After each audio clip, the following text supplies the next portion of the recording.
Allez, bonsoir à tous. Donc le quorum est atteint. Je vais commencer par proposer Amber Nias comme secrétaire de séance. Elle est là, elle n'est pas là? Ah bah alors là, je suis tout perdu, ça y est. Elle arrive, logiquement. Et bah, du coup, on va changer, on va mettre Nicolas Carnavalet pour fêter ça. Donc, vrai premier conseil municipal. Elle n'est pas là, elle n'est pas là. Allez, Nicolas Carnavalet, si tout le monde est d'accord, ça convient à tout le monde. Allez, ça marche. Alors, j'ai des excuses à présenter de Mariam Cissé. Elle a eu un petit garçon avant-hier, hier. Donc, on l'excuse bien normalement. Josette Philippe a donné pouvoir à Caroline Iften, qui est là, je pense, que j'ai vu tout à l'heure. Maxime David a donné pouvoir à Marie-Françoise Cavenec, qui est là, voilà. Madame de la Jourdier a donné pouvoir à Madame Archambaudrière, et j'ai reçu Madame Gentil a donné pouvoir à Monsieur Gambuteau. Est-ce que j'oublie des choses? On est raccord? Allez. Et Monsieur Guetti Poisson a donné pouvoir à Jean-Michel Poisson. Voilà. J'oublie personne, on peut y aller. Allez, on y va. On prend le point 1. Approbation du procès-verbal du conseil municipal du 9 septembre 2021. Y a-t-il des remarques, des questions? Rien, on peut passer à l'approbation. M. Fontaine n'a rien à dire, donc c'est que ça devait être nickel. Qui est contre? Qui s'abstient? Unanimité, je vous remercie. Le point 2, il s'agit... Ah oui, effectivement, suite au décès de notre collègue Claude Jaunier, on lui a rendu hommage ici même et à l'église Saint-Pierre, on se doit de désigner un nouveau représentant de la ville de Dreux au syndicat intercommunal du centre de secours principal. Si tout le monde en est d'accord, ce qui pourrait simplifier les choses, on pourrait faire un vote à main levée. La majorité propose le nom de Arnaud Dautré pour prendre la suite. Pourquoi Arnaud? Parce qu'il était déjà très impliqué dans ces questions-là, il connaît bien ces questions de sécurité de bâtiment, il travaille dans le bâtiment, et on a proposé que Arnaud, à la fois, je dirais, pour la suite logique des choses, puis prendre la suite. Voilà. Donc je vais procéder à un vote à main levée. Alors, qui est... Oui, monsieur Gambuteau, allez-y. Juste une explication de vote pour ne froisser personne. Lorsqu'il s'agit de choisir quelqu'un dans votre majorité, on s'abstient, c'est ce qu'on fera cette fois-ci. Alors, qui est contre? Qui s'abstient? L'opposition. Qui est pour? Merci beaucoup. Bravo Arnaud, félicitations. Allez, je passe rapidement. Convention de transition électronique des actes soumis au contrôle d'égalité. Monsieur Hirti. Bonsoir. La délibération qui vous est proposée ce soir concerne l'extension en fait de la télétransmission avec les services de l'État. Donc c'est un avenant numéro 2 pour toute la partie budgétaire, budget primitif, compte administratif, décision modificative et budget supplémentaire. Donc on est en dématérialisation sur plein de documents. Il manquait ces documents budgétaires. Je dirais que c'est une délibération technique avant tout. Bon, qui est contre? Excusez-moi, il y a des questions peut-être? Non, pas de questions là-dessus, j'imagine. Alors, qui est contre? Qui s'abstient? L'unanimité, je vous remercie. On passe au point 4. Eh ben, c'est monsieur Hirti toujours, allez-y. Le point 4 concerne l'adhésion au groupement d'intérêt public Aprolis et notamment de proposer 2 candidatures, un titulaire et un suppléant pour siéger au sein de ce groupement d'intérêt public Aprolis régional, qui est une centrale d'achat pour bénéficier de coûts moins importants. Donc on vous propose la candidature en titulaire de Pierre-Frédéric Billet, maire de Dreux, et de Aïssa Hirti. On va faire simple aussi. Est-ce qu'il y a des questions là-dessus? Bon, ça c'est classique, c'est pour essayer de tirer les prix vers le bas et qu'on ait le meilleur rapport qualité-prix. S'il n'y a pas de questions, je passe au vote. Je pense que vous allez vous abstenir à l'opposition, c'est ça, Donc, qui est contre? Qui s'abstient à l'opposition? Je vous remercie. Allez, on passe à la délib 5. Aïssa, toujours. Alors, la délibération numéro 5 concerne le recrutement d'agents contractuels sur emploi permanent. Donc, la loi aujourd'hui nous permet de recruter sur la base de contrats ne pouvant excéder 6 ans, notamment pour les catégories C. Elle nous permettait auparavant sur les catégories A et B. Donc, on vous propose aujourd'hui une série de postes à recruter sur ce type de contrat. Tous les agents qui vont occuper les postes sont déjà en fonction. En fait, c'est un changement de statut lié à la modification de la loi, tout simplement. Ok, merci, monsieur Hirti. Question là-dessus, monsieur Gambuteau. Oui, juste une question sur cette délibération, mais même les suivantes. Je note qu'il n'y a pas d'avis de la commission paritaire. On était habitué à ça. Alors, il n'y a plus d'avis de la commission paritaire, ça passe uniquement au comité technique. C'est une modification de la procédure. Par contre, ça a été soumis à l'avis du comité technique qui a rendu un avis favorable, à l'unanimité. Dans ce comité technique, on n'a pas les représentants des syndicats? Bien sûr. Si. Par contre, l'avis favorable est inscrit dans la délibération, je ne l'ai pas vu. Non. Et ce serait bien de l'indiquer parce que ça montre un peu que le travail avec les syndicats a été fait et que voilà. Mais vous avez raison, on pourra peut-être l'indiquer, Madame Abjean. Hein, très bien. Je vous remercie. Je passe au vote. Qui est contre? Qui s'abstient? L'opposition s'abstient. Je vous remercie. Allez, on passe à la délibération numéro 6, création-suppression de poste. Alors là, il s'agit tout simplement de la mise à jour du tableau des effectifs avec la création de 6 postes et la suppression de 3 postes. C'est la même chose que la délibération précédente. Les agents sont déjà en poste. Les 2 responsables de maisons de proximité qu'on supprime, en fait, on modifie leur poste de travail pour qu'ils deviennent directeurs de centre social à temps plein. On va passer des conventions. On a passé des conventions avec la CAF pour pouvoir agréer les maisons de proximum, certaines maisons de proximum en centre social. Et puis ensuite, vous avez la liste des postes, directeur adjoint des assemblées. En fait, là, c'était lié au profil de recrutement.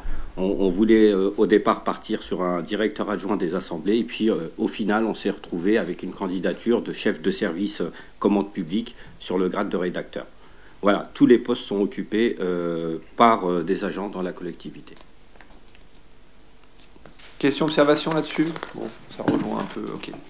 Allez, qui est contre, qui s'abstient, l'opposition, je vous remercie. Allez, on passe au point 8, qui est le compte personnel de formation, monsieur Hirty. Alors, le compte personnel de formation, il remplace le droit individuel à la formation, qui se rapproche plus de la logique du privé.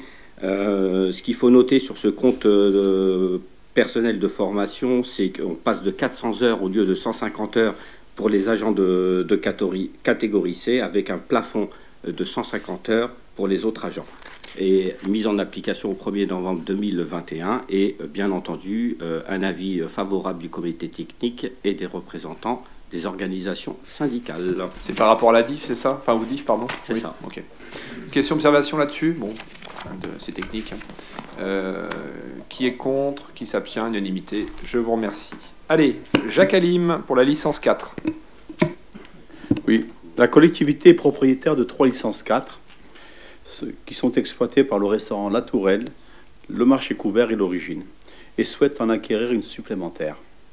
Madame Akbas Rehan est propriétaire d'une licence 4 acquise le 9 octobre 2020. Cette licence n'est pas exploitée et Madame Akbas propose de la racheter. Au terme des négociations, le montant de la transaction est arrêté à 8 500 € sans frais d'acte. Je vous demande, si vous en êtes d'accord, de bien vouloir approuver l'achat de la dite licence, d'autoriser Monsieur le maire ou son représentant à signer l'acte privé. Monsieur Gambuto. Non, juste poser la question, savoir s'il y a dans les cartons un projet qui irait avec cette licence, ou c'est juste au cas où. C'est vraiment juste au cas où. On a le droit, on a budgété 2 licences par an, quoi. On va pas aller trop loin, mais en tout cas, et je crois qu'on a le droit à 8 licences au total. Ah non, mais c'est au cas où. Je ne disais pas que c'est interdit, c'est au cas où il y aura un projet. Ah oui, j'essaie d'anticiper, on ne sait jamais. Hein. C'est une bonne question. On s'aperçoit que de plus en plus les projets se montent vite, que de plus en plus on a besoin d'être réactif, d'avoir une licence sous le coude. L'Origine, par exemple, le nouveau restaurant, enfin Pizza Gogo, ex-Pizza Gogo, qui a été repris, qui s'appelle l'Origine, a besoin d'une licence 4 rapidement, on peut leur octroyer rapidement. Ça apporte un peu de souplesse, c'est pas mal, et c'est un investissement qui est relativement raisonnable. Voilà. Autre question? On passe au vote. Qui est contre? Qui s'abstient? Unanimité, je vous remercie. Allez, on passe à la suite. Toujours Jacques, je t'en prie. Donc, de nombreuses associations demandent la mise à disposition de salles pour une durée n'excédant pas 4 heures.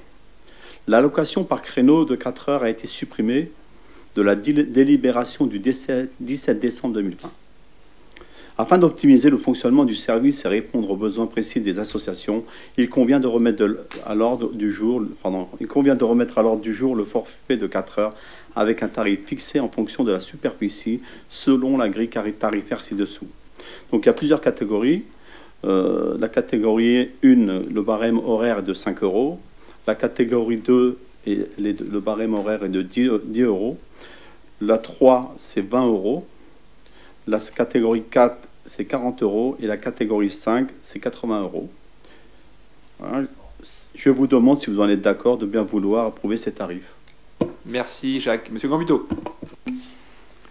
Oui, par le passé, les associations de Dreux, et comme les partis politiques d'ailleurs, avaient accès à ces salles gratuitement. Est-ce que c'est encore le cas et ces tarifs seraient pour les associations extérieures, ou est-ce que c'est plus le cas et ce serait payant pour toutes les associations?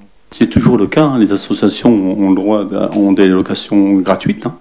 Mais ça peut être aussi des demandes extérieures, par exemple des associations de formation, peut-être qui ont besoin de la salle pendant 4 heures, voilà.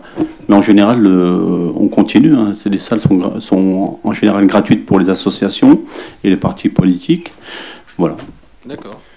Oui, on ne change pas. Il y a une tradition, j'explique pour les partis politiques et les réunions politiques, il y a une tradition à Dreux, on s'est réglementé, hein, c'est-à-dire qu'en fait c'est le précédent, c'est-à-dire telle salle peut être prêtée pour une campagne électorale pour un parti politique, et généralement c'est la salle Saint-Jean, une des salles Saint-Jean, et ça perdure parce que ça permet l'expression démocratique de tous les mouvements et partis politiques. Voilà. Alors, on va passer au vote. Qui est contre? Qui s'abstient? Unanimité, je vous remercie. Allez, on passe à la numéro 10. Jean-Michel Poisson, ça c'est important, c'est le plan local d'urbanisme. Jean-Michel. Oui, nous travaillons actuellement avec un PLU qui a été approuvé le 27 septembre 2012, qui certes a fait l'objet de quelques modifications, je dirais mineures, depuis cette date, mais qui montre ses limites face aux évolutions de la ville, de la société et aussi des lois, et principalement des lois nationales qui nous obligent à réviser. Il est temps donc de procéder au toilettage et à la révision du PLU, et je vous demande, parce que c'est une délibération qu'on avait prise précédemment, et je crois dans le mandat précédent, je vous demande d'autoriser Monsieur le maire à signer tout document et à prendre tout acte nécessaire à l'exécution de la délibération en lien avec l'élaboration du PLU. Le PLU sera évidemment réalisé en conformité avec les articles du Code de l'urbanisme et sera affiché en son temps comme il se doit. L'avis de la commission était favorable, sauf une abstention de l'opposition, si je puis dire. Question, M. Gambito? Oui, une question, ou plutôt une remarque, mais qui se transformera en question.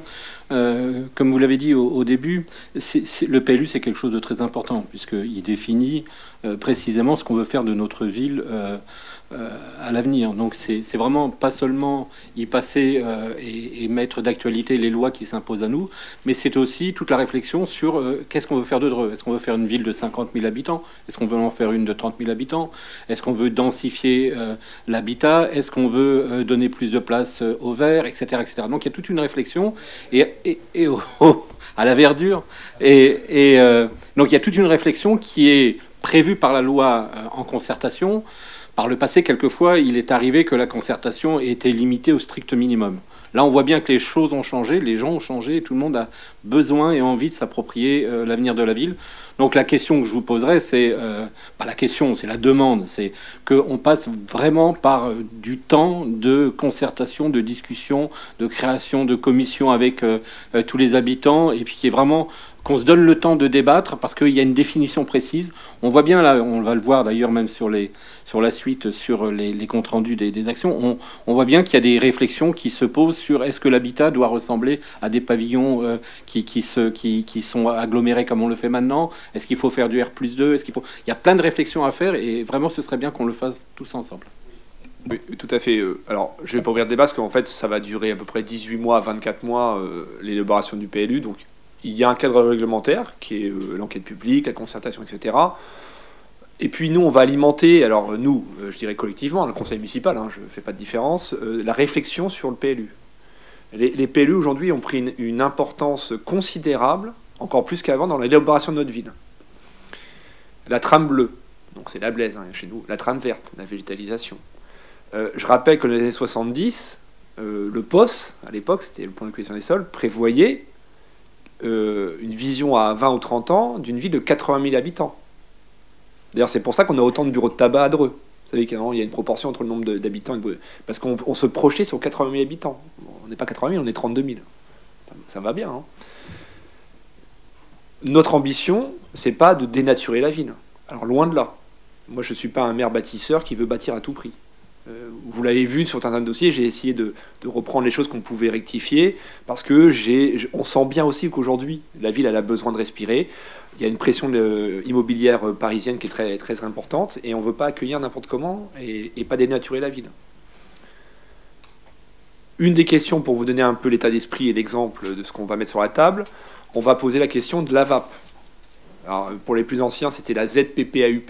Je ne sais pas si vous vous souvenez, c'est les zones protégées de centre-ville où on définit un cahier des charges précis de comment on peut restaurer les bâtiments, quels matériaux, etc., etc. Alors maintenant, c'est même plus la VAP, on a dit que ça vient de changer.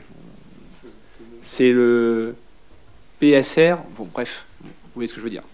Donc ça, on va le mettre sur la table. Est-ce qu'on veut collectivement prendre au sein du PLI une annexe, la VAP, qui va venir protéger encore plus ce centre-ville? Quel centre-ville? C'est des vraies questions. Et moi, je vous le dis, aujourd'hui, je suis plutôt favorable à cette solution-là. Parce qu'il y a des avantages et des inconvénients, mais ce sera un débat qu'on va mettre sur la table. Mais en tout cas, c'est important de poser toutes ces questions-là. Et moi, ce que je souhaite, c'est que le maximum de Drouais puisse participer à ça. Voilà. Et on l'espère, parce que des fois, on fait des réunions. On en a fait une récemment là, sur le projet de résidence senior à côté du parc des Battes. Bon, il y avait un peu de monde, c'était sympa. Il y avait 25 personnes, c'était pas non plus la foule, quoi. Voilà. Donc, bon. On le fait, la place Rotrou, on a fait une concertation, il y a plein de remarques, on a pris en considération les remarques, on modifie en ce moment même le projet par rapport à ce qu'on nous a dit. Il y avait questions sur la végétalisation, sur les colonnes enterrées, sur les pylônes qu'on avait prévus pour animer la place. Donc voilà, on est en train de recalibrer les choses suite à ce qu'on nous a dit. On n'est pas sourd. Hein. Voilà, mais le PLU, ce sera un beau débat pour savoir quelle ville on veut, en gros, dans 20 ans, quoi. Je vais passer au vote. En tout cas, là, la délibération ici, effectivement, c'est pour lancer la procédure qui nous permettra d'adopter dans 18 ou 24 mois notre PLU. Voilà. Allez, qui est contre? Qui s'abstient? Unanimité. Je vous remercie. Allez, Jean-Michel, on passe sur l'acquisition d'une parcelle. Acquisition de la parcelle AT 188. Il s'agit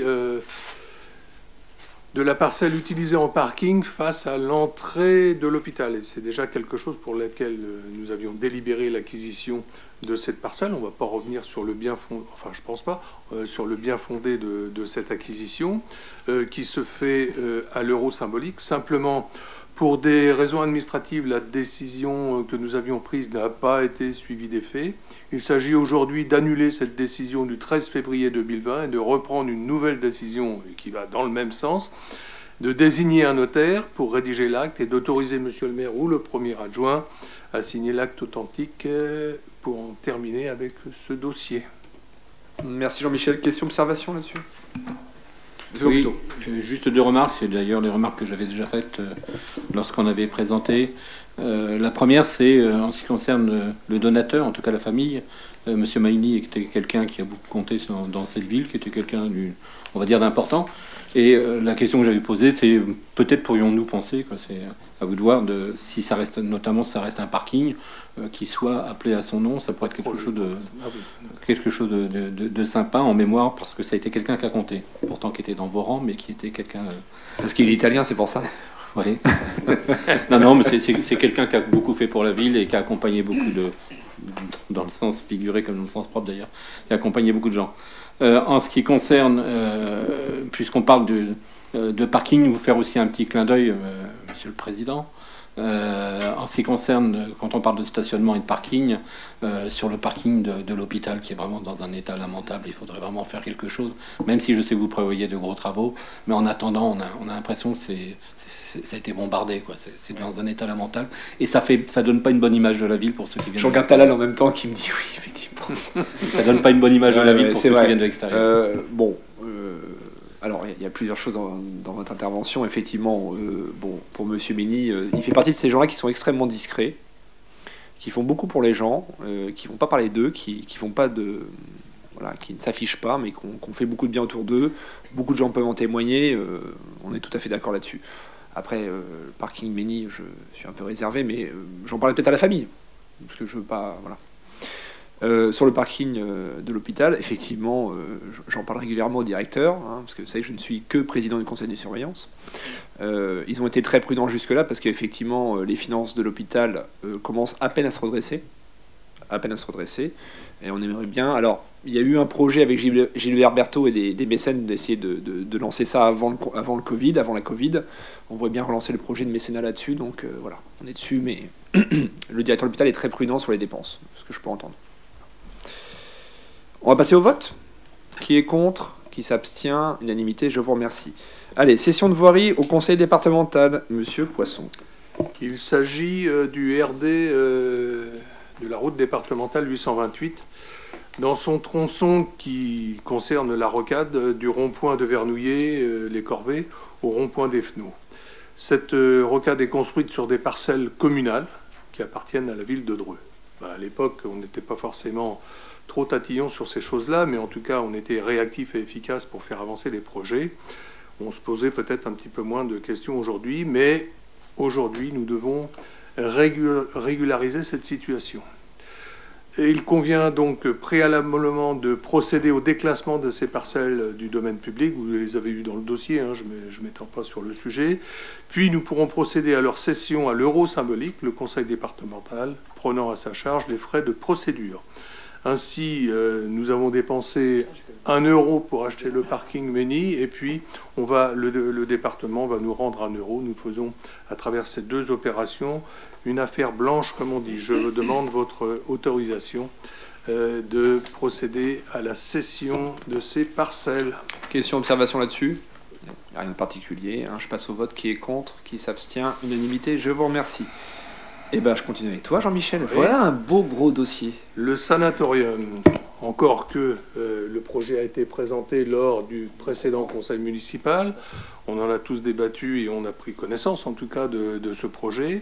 Il s'agit aujourd'hui, par la présente délibération, de confirmer la cession au profit de la société Histoire et Patrimoine des parcelles correspondant à la phase 1 du projet, afin d'enclencher la phase opérationnelle de cette opération.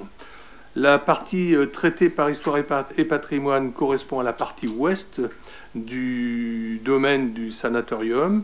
Elle concerne un programme d'environ 220 logements pour une surface habitable de 9 500 m² en réhabilitation des bâtiments historiques existants. Comme quoi, on prend soin de nos bâtiments historiques, n'est-ce pas? L'estimation des domaines est de... 1 071 000. 1 171 000. 71 000. 1 071 000. 71 000. OK. Et donc, nous vendons à 950 000 euros, qui reste dans le... qui était prévu dans ce que vous avez exposé la dernière fois, Histoire et Patrimoine, dans leur bilan prévisionnel, et ça reste dans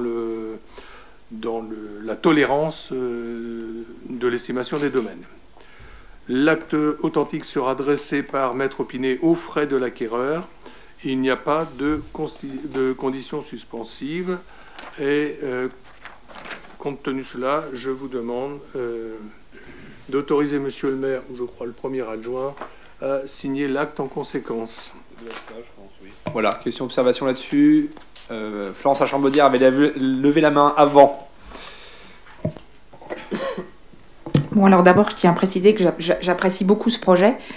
Comme quoi, on nous avait dit pendant des années que le sanatorium était voué à la démolition.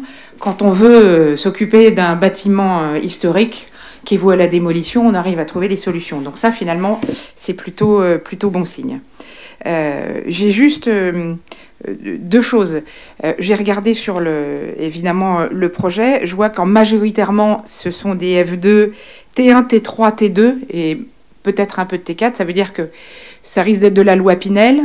Donc non, pas du tout. C'est de l'accession à la propriété. Non. C'est la loi Malraux puisque ce bâtiment... C'est historique. Voilà, ce bâtiment est actuellement dans une procédure de classement. D'accord. Donc ce sera des investisseurs finalement. D'accord. Donc c'est voué à être plus locatif finalement. D'accord.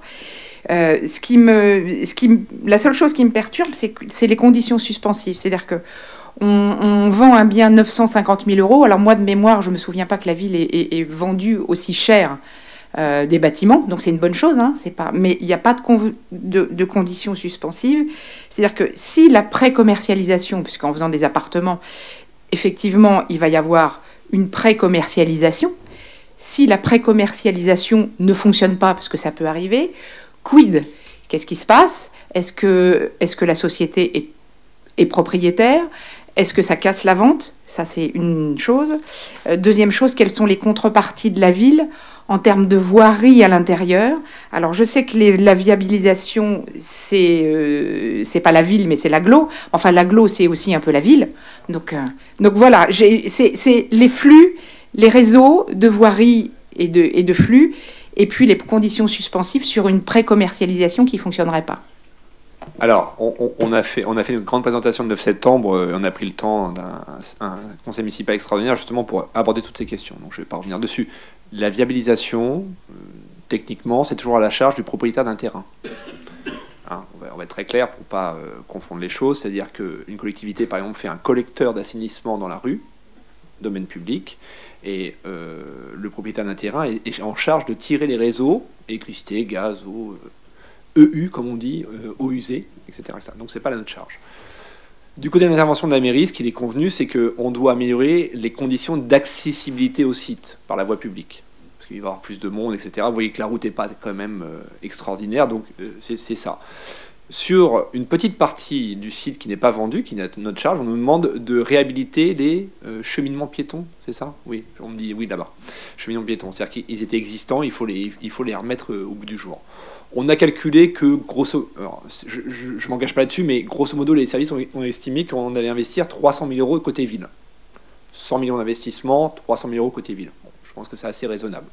Sur le prix des domaines, il y a un petit décalage entre l'estimation des domaines et la vente. Globalement, on est dans la fourchette autorisée par France Domaine. Bon, on n'a pas voulu jouer les rabat-joie, voilà. C'est-à-dire qu'il y a 100 millions d'euros, on ne va pas commencer à... Voilà. Donc on n'a pas fait les fines bouches. Il n'y a pas de conditions suspensives, c'est vrai, puisque eux estiment qu'au regard des circonstances de commercialisation, c'est-à-dire notamment grâce à la loi Malraux, et grâce au contexte du Covid, ils sont extrêmement, optimistes pour une connexion rapide, parce qu'ils estiment qu'ils vont vendre ça en bloc, des fois, des investisseurs qui vont peut-être prendre 10 ou 15 ou 20 logements. Et ils ont un réseau avec la Cogedim qui est absolument énorme. Et alors là-dessus, ça n'a pas été une source d'inquiétude pour eux. On verra bien. Entre aujourd'hui, où on vote ces délibérations, et la vente, il va se passer plusieurs mois. Ils attendent ce soir pour lancer la commercialisation officiellement. Ils vont déposer leur permis de construire, comme ils l'ont dit, au conseil municipal du 9 septembre, début 2022. Donc entre aujourd'hui et mois de mars ou avril, j'imagine qu'on aura des nouvelles très fraîches. Voilà, pour être totalement transparent. Monsieur Gambuto avait une intervention. Oui, on est presque embêté avec ce vote, parce que, comme on le disait la dernière fois, la présentation était très intéressante et le projet est intéressant. On ne va pas intervenir sur le delta qui est entre l'estimation, parce que très objectivement, même si ça avait été en deçà, compte tenu du projet, c'est pas ça qui fera la différence. En revanche, quand on voit l'importance du projet et que ce qu'on vote aujourd'hui, ça se résume à une demi-page, avec tous les engagements qui semblaient des engagements sincères et réels, mais en attendant, ce qu'on signe là, on voit pas tout ça. C'est-à-dire que il y avait c'était un engagement tripartite. avec un projet sur la partie loisirs, sur la partie culturelle, sur la partie ville partagée, partage avec la ville, d'où le lapsus. Il y avait tout ça qui était intéressant, et la partie logement aussi qui avait son intérêt. Si on sort tout cela et on n'a que la vente pour les appartements, je vais caricaturer, hein, mais on peut prendre le risque de se retrouver avec un îlot qu'on commercialiserait sur Paris, avec toute une série de bobos, allez, on est dans la caricature, de bobos qui viendraient dans un coin nature. On n'aurait plus qu'à fermer et puis à faire un petit village qui est pas lié aux autres. Je suis dans les caricatures, mais on peut se retrouver avec quelque chose, avec ces dangers, c'est-à-dire ne pas se retrouver avec un projet qui soit complètement dénaturé si on ne retrouve pas dans cette signature une relation, un engagement, c'est-à-dire que l'engagement de prendre tout le projet si les autres, s'il y avait défaillance d'un, voire des deux autres. Donc j'aurais aimé voir ça. J'aurais aimé aussi voir, par exemple, cet engagement sur... On avait discuté sur, par exemple, le travail d'insertion, la clause d'insertion. Ça aurait été chouette de voir que on va au-delà de ce que la loi prévoit, et puis déjà de le dire dans le projet. Sur le fait que dans le parcours résidentiel des Drouais, on puisse avoir la certitude que des Drouais aussi pourront avoir accès à ces logements. Avoir aussi une réflexion, non mais que nous on soit un peu à l'origine dans cette réflexion. On parlait la dernière fois du fait qu'il y ait des procédures qui soient mises en place pour justement il y ait une concertation avec les habitants. Donc je doute pas que vous y pensiez, sauf que là quand on signe ça, et ben en fait une fois qu'on a, alors c'est pas un blanc-seing, mais une fois que c'est parti, le coup est parti et on peut j'ai compris que je vais vous répondre. Bon, alors il s'agit d'une page qu'on vote ce soir. Enfin, vous aurez quand même noté que le 9 septembre, on a pris 1h30 pour présenter l'entièreté du projet. 15 personnes qui ont travaillé depuis 1 an sur le projet sont déplacées, donc on ne peut pas dire c'est une demi-page. Là, c'est purement formel, on est bien d'accord. C'est pour m'autoriser à signer la promesse de vente, etc. On est bien d'accord. Parce que ceux qui n'ont pas vu le conseil municipal le 9 septembre peuvent se dire, oui, effectivement, avant ça, il y a une demi-page. Non. Et d'ailleurs, c'est consultable sur Internet, vous avez demandé le document, vous l'envoyez, etc. Donc on est parfaitement transparent. Bon. Les bobos, faut faire gaffe, certains votent pour vous quand même. Faire gaffe, c'est important. Non, c'est pour la boutade, ça. Vous aurez remarqué qu'on n'a pas gagné, donc c'est... il y en a pas assez, donc du coup... Non, c'est de l'humour, hein, c'est vraiment... La concertation, vous avez noté aussi que dans la présentation, ils ont prévu, sur plusieurs mois, de présenter le projet, certainement en centre-ville ou ailleurs, un espace ouvert toute la semaine pour que les gens puissent venir voir ce qui va être fait, échanger là-dessus. Donc je pense que vous l'avez vu aussi dans la présentation, que c'était prévu.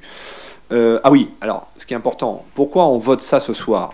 C'est parce que France Domaine a réussi à nous communiquer en temps et en heure cette partie du projet. Parce qu'il y a 2 ventes, vous l'avez bien compris. Donc celle-ci était prête, ils ont fait un gros travail dessus en peu de temps. L'estimation de France Domaine pour l'autre partie devrait arriver dans les prochaines semaines. C'est uniquement pour ça, sinon on l'aurait voté le même jour. Voilà. J'aurais peut-être dû commencer par ça pour vous le préciser. S'il n'y a pas d'autres questions, on passe au vote. Qui est contre? Qui s'abstient? Unanimité. Je vous remercie. Allez, je laisse la main Jean-Michel, toujours. Rue Parisis.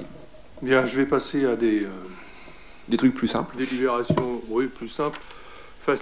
Fastidieuse et annuelle, si je puis dire, puisqu'il s'agit des comptes rendus d'activité, des opérations, d'une part de la SPL d'abord, puis SPL Maison de l'Habitat, du commerce, mais surtout de l'habitat pour la circonstance, et puis des comptes rendus d'activité de la SAEDEL. Alors, la première délib, ça concerne le compte rendu d'activité de l'opération d'aménagement du passage Parisis. J'ai oublié de vous dire qu'il s'agit bien entendu des comptes rendus d'activité pour l'exercice 2020, donc c'est déjà bien du passé. Pour l'opération d'aménagement du passage Parisis et de la rue des Caves, la SPL est titulaire d'une concession d'aménagement notifiée le 17 juin 2013. Au titre de 2019, les études, travaux et frais financiers ont représenté une dépense de 59 857 € 26, et en 2020, aucune dépense n'a été engagée. Pour autant, l'opération n'est pas tout à fait terminée puisqu'il reste une partie en enrobé à réaliser sur la voirie. Je passe au compte rendu délibération suivante. le compte-rendu d'activité de l'opération d'aménagement du lotissement de Rieuville pour l'exercice 2020. La concession d'aménagement confiée à la SPL date du 24 décembre 2015. Une vingtaine de parcelles dédiées à l'habitat individuel, un centre de dialyse et une partie affectée à l'IFSI pour y créer un parking, une sortie de parking.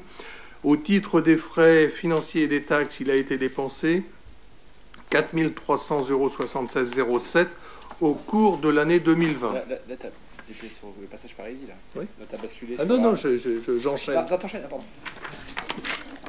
Je t'en prie. Compte rendu, on vote en bloc ou on vote... Non. On va voter délibération par délibération, mais tu fais une présentation générale. Voilà. Et après, on ouvrira la question. Jean-Michel, excuse-moi. Alors, compte rendu d'activité 2020 pour l'opération dite du Bois-Sabot, c'est le site de la boucherie musulmane. Concession d'aménagement confiée à la SPL le 24 décembre 2015. En 2020, la SPL a procédé à la démolition des constructions existantes et après être parvenue à rassembler l'ensemble des propriétés. Au titre des études, travaux et frais financiers, une somme de 63 990,98 € a été engagée au cours de l'exercice 2020. Bien entendu, vous avez aussi tout le détail dans le dossier qui vous a été transmis. Concernant la Poche des Vignes, le lotissement de la Poche des Vignes pour l'exercice 2020, c'est une concession d'aménagement du 17 février 2016, consacrée à de l'habitat individuel en vente de parcelles viabilisées. Au titre des études, travaux et frais financiers, une somme de 38 064,40 € a été engagée au cours de l'exercice 2020. Pour le boulevard de l'Écluse, le lotissement du boulevard de l'Écluse sur l'exercice 2020, concession d'aménagement confiée à la SPL le 22 décembre 2015 et notifiée le 12 octobre 2017. Les études et frais financiers en 2020 représentent 781 568,41 €. Pour le lotissement Beau Repère, qui est une opération difficile compte tenu les travaux de dépollution qui sont engagés, et néanmoins nous avons fait part d'une subvention substantielle au titre du plan de relance. C'est le fonds friche. Oui, c'est le fonds friche, à hauteur de 425 000 € environ. Pour l'exercice 2020, en tout cas, il a été dépensé la somme de 14 873,80 €. On passe maintenant, on va peut-être arrêter pour la SPL. Si tu veux, moi t'étais lancé, donc je dis rien. Hein, non mais c'est bien parce que du coup tu nous fais une accélération prodigieuse du conseil municipal. On va passer délibération par délibération. Alors, sur la délibération numéro 14, passage Parisis rue des Quais, avait-il des questions, observations? Juste une question. Moi, je pensais que c'était fini, mais c'est vrai qu'il y avait l'enrobé. Au bout du compte, ce passage, ça, j'ai pas réussi à retrouver. Combien ça aura coûté? On a une perte sur l'opération. C'est une des rares opérations où on a perdu de l'argent. Oui. Ouais. 50 000 €, Je c'est sais pas ça? le détail là, mais vous l'avez. Mais normalement, vous l'avez dans le tableau qui est derrière. Hein. Mais je viens de voir, mais c'est petit. Ah ouais. Alors, on a dû perdre 64 000 € sur l'opération. D'accord. Il y a eu notamment des frais supplémentaires parce qu'il y a eu un problème de structurel quand on a commencé à faire le passage. Et en fait, on a dû... comment dire? L'opération, c'est moi qui l'ai géré, mais c'est un peu loin. On a dû refaire une structure métallique pour maintenir les bâtis anciens de chaque côté. Donc il y a eu un surcoût. C'est une des rares opérations où la SPL a perdu de l'argent. Mais bon, c'était prévu que c'était la SPL qui... C'était prévu, le Non, déficit non, sur non, non. La l'opération. première, tu regarderas la première concession, il était prévu qu'elle était équilibrée, et de ce fait-là, on a perdu de l'argent. Et c'est une des rares où on n'a pas de l'argent, mais c'est la SPL qui gère, parce que vous savez qu'il y a deux formes de concession, je reviens dessus. La concession d'aménagement classique, où en fait la SPL prend un risque ou pas, donc ça gagne de l'argent, elle conserve les bénéfices. C'est l'ampère, elle assume, c'est le cas ici. Il y a des concessions où on sait que structurellement l'argent sera perdu, style Beau Repère, où là la ville vient compenser le déficit. Ce qu'on fait avec la SAIDEL et ce que toutes les villes font avec les SPL ou les SEM qui font des travaux de concession. Voilà. Je passe au vote là-dessus. Sur la délibération 14, je vais prendre une par une parce que formellement il faut qu'on vote. Qui est contre? Qui s'abstient? L'opposition s'abstient. Je vous remercie. Excuse-moi Jean-Michel, j'enchaîne, du coup tu me dis. Sur chemin de Rieuville, s'il n'y a pas de questions, je passe à la suite. Qui est contre? Qui s'abstient? L'opposition s'abstient sur tout ce qui est SPL. D'accord, je vous remercie. Allez, sur rue Bois-Sabot, s'il n'y a pas de questions, j'enchaîne. Qui est contre, qui s'abstient, l'opposition, je vous remercie. Poche des Vignes, s'il n'y a pas de questions, qui est contre, qui s'abstient, l'opposition, je vous remercie. Lotissement de l'Écluse, délibération 18, s'il n'y a pas de questions, qui s'abstient, l'opposition, ok, je vous remercie. Je continue. Jean-Michel nous a fait accélérer, c'est magnifique. Beau repère. S'il n'y a pas de questions, qui est contre, qui s'abstient, l'opposition, je vous remercie. Et après, on arrive au Fenot, c'est ça, Jean-Michel? Donc pour les Fenot, il s'agit d'une opération qui a été confiée à la SAEDEL le 9 novembre 2009 sur un programme de 256 logements, dont 74 lots individuels et 4 hectares d'espaces commerciaux. Le contrat de concession court jusqu'en 2029. En 2020, la SAEDEL a encaissé 8 084 216 € et a dépensé 9 094 232 €. Le prévisionnel en fin d'exercice 2029 fait apparaître un solde positif de 850 € après participation du concédant. J'enchaîne. Pour ce qui... Oui, vas-y. Je fais juste un stop là-dessus. S'il y a pas, voilà. Alors, Monsieur Gambuteau est sorti, bah voilà. C'est parfait, parce que Monsieur Gambuteau est concerné par la ZAC des Fenot, puisqu'il a été exproprié par la SAEDEL qui a mené l'opération. Donc, il est sorti de la salle, il ne prend pas part au débat, il ne prend pas part au vote. C'est ce que vous voulez dire, Monsieur Fontaine ? C'est cela. Donc, si on pouvait. Donc, c'est pour ça que j'ai levé la tête pour voir s'il était sorti, mais il connaît parfaitement la procédure. Est-ce qu'il y a des questions sur cette opération? On peut passer au vote? Qui est contre? Qui s'abstient? L'opposition s'abstient. Je vous remercie. Excusez-moi, je voulais juste formaliser parce que Monsieur Gambuteau peut rentrer si quelqu'un peut aller le chercher. Quelqu'un de l'opposition, soyez solidaires, les gars, quand même. Allez chercher votre collègue. Voilà. On va attendre que Monsieur Gambuteau revienne à sa place. Voilà. Comme ça. Monsieur Gambuteau, je vous cherchais du regard pour vous demander de... Et en fait, vous aviez anticipé, donc c'était parfait. Voilà. Allez, on peut reprendre. Alors, on va passer maintenant à la ZAC du Square pour l'exercice 2020. C'est une concession qui a été confiée à la SAEDEL le 30 mars 2012. Ça représente 5 hectares 44 constitués essentiellement de friches industrielles.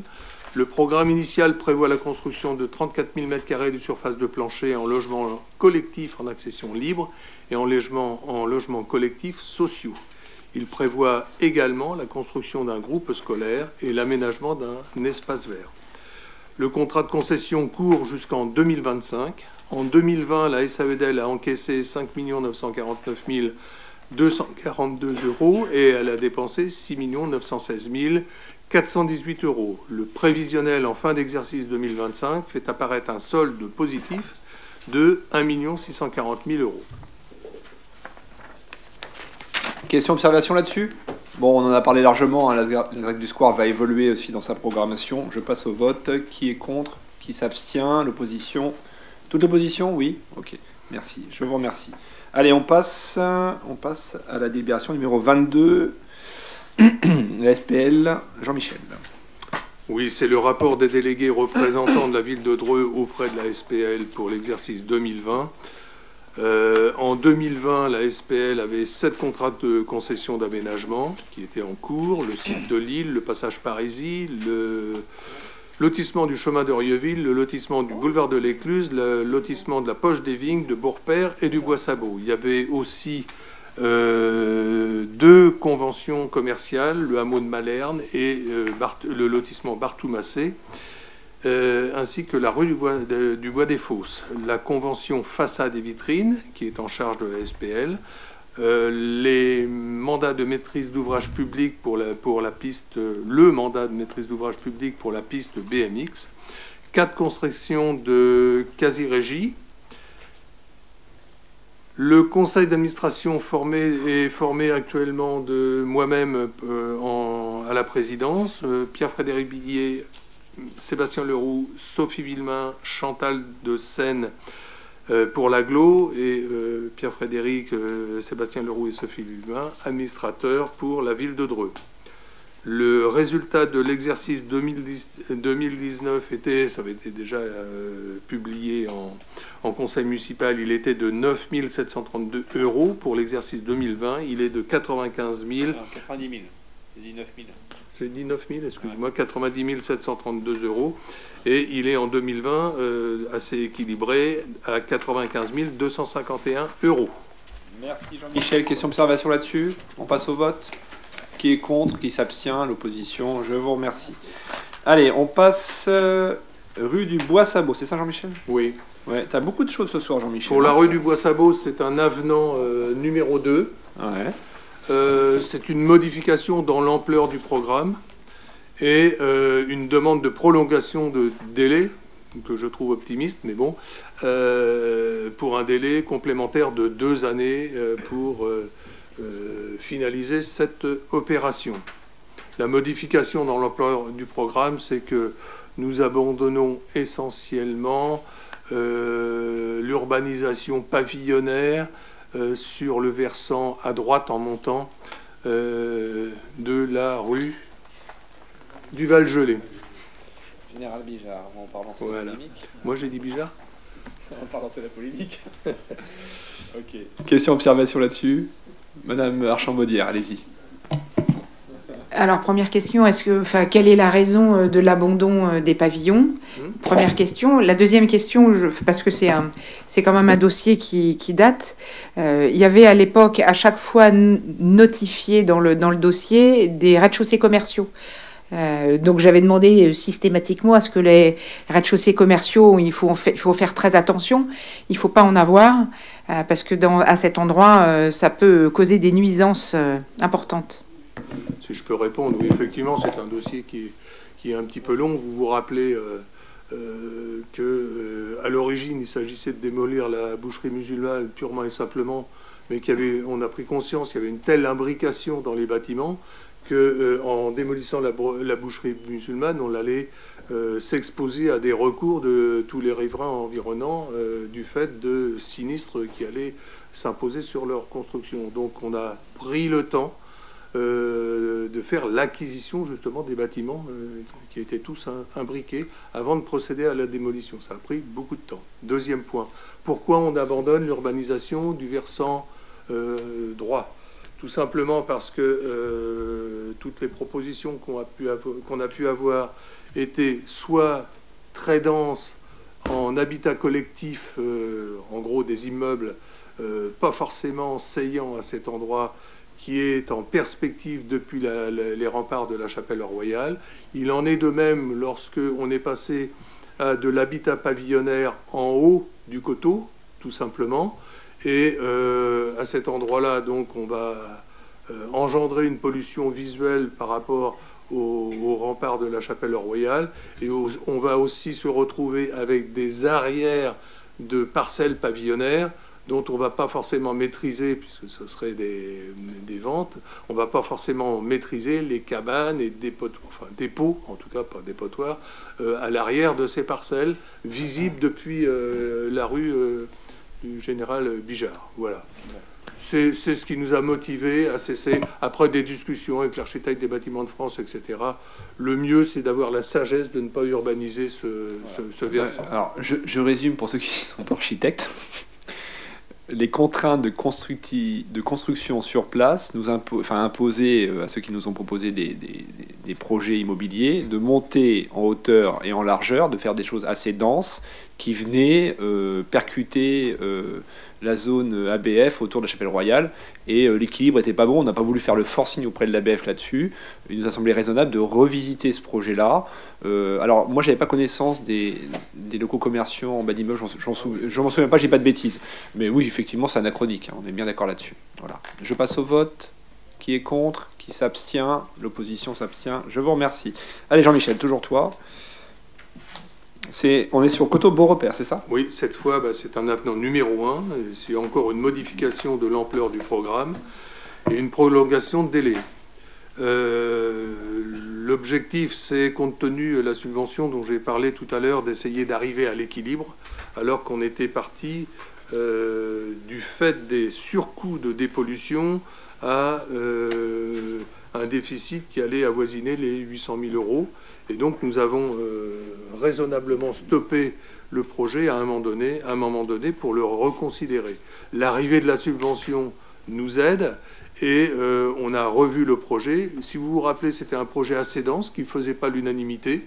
Et donc on est revenu cette fois sur ce coteau ensoleillé, en quelque sorte, à une offre plus raisonnable de construction, de maisons d'habitation, qui seront construites par un promoteur qui est en cours d'études sur le projet, avec une offre qualitative de logement et non pas, comme c'était le cas auparavant, une offre de maison Phoenix vendue à l'office d'HLM, avec une densité de logements importante. Et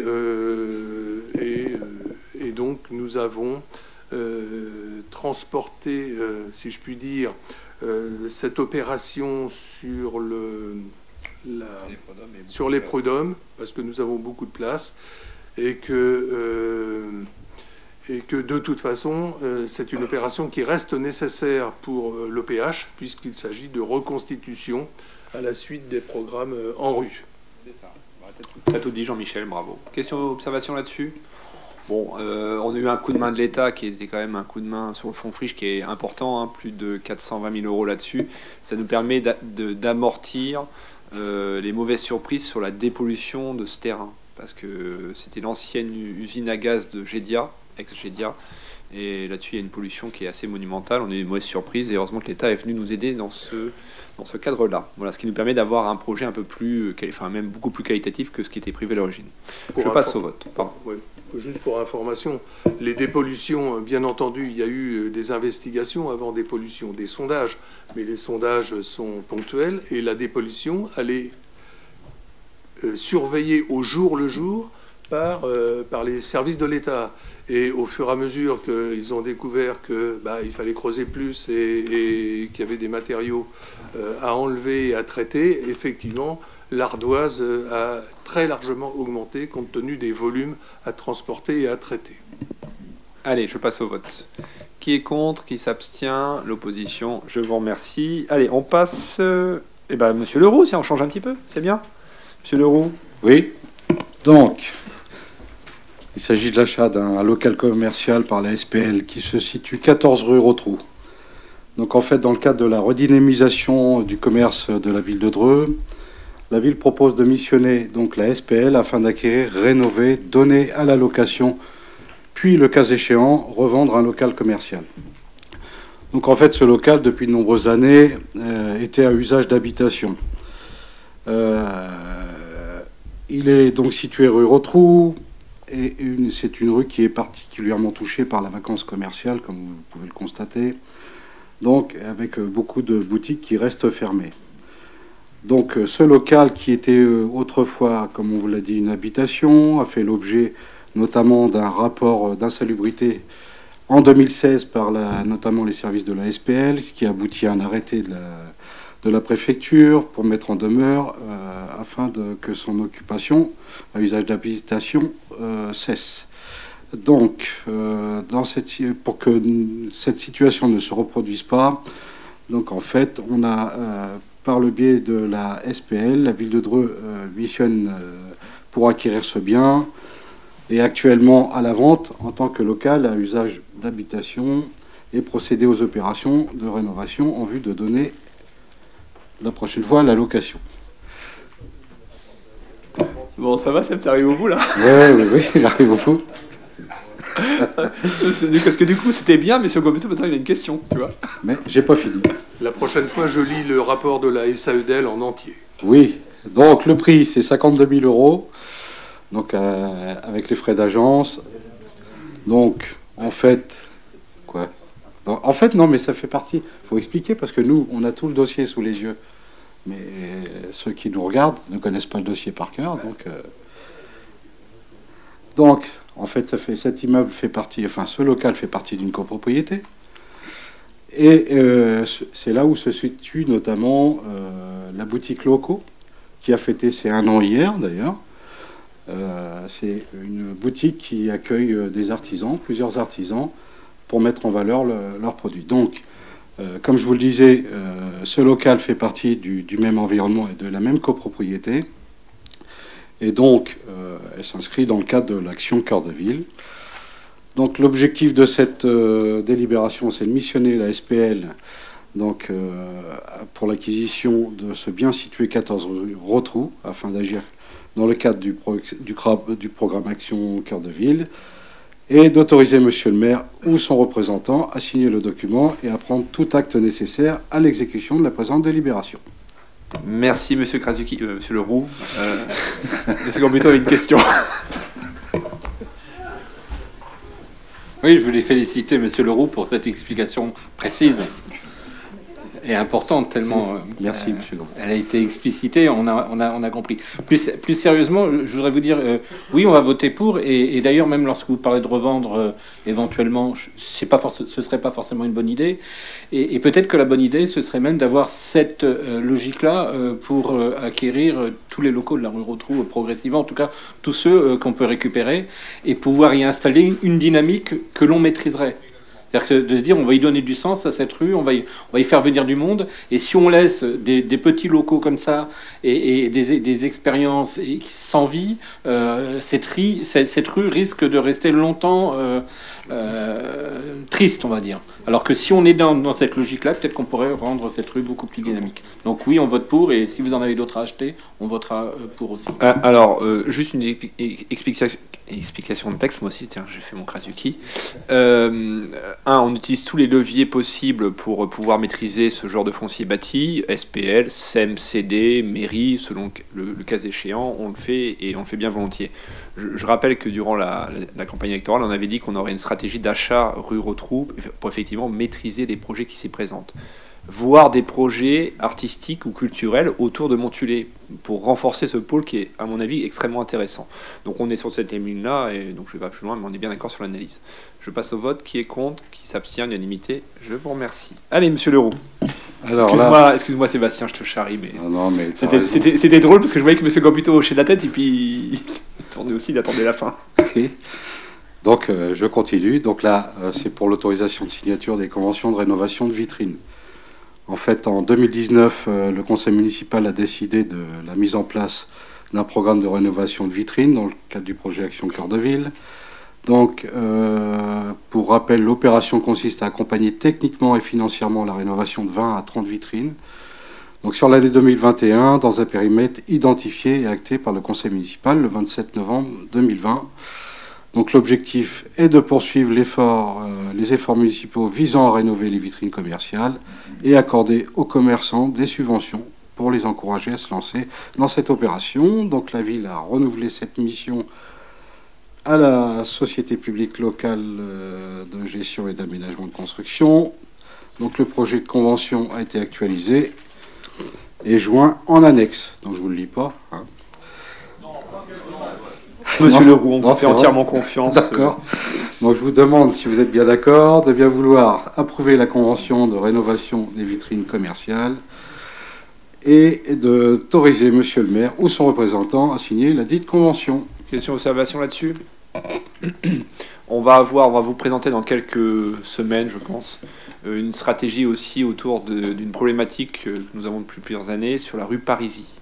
La rue Parisis est plutôt très occupée en termes de commerce, mais malheureusement, les vitrines et les devantures commerciales ne respectent pas le PLU, ni les recommandations de l'ABF. Certains ont installé des choses au fil du temps comme ça.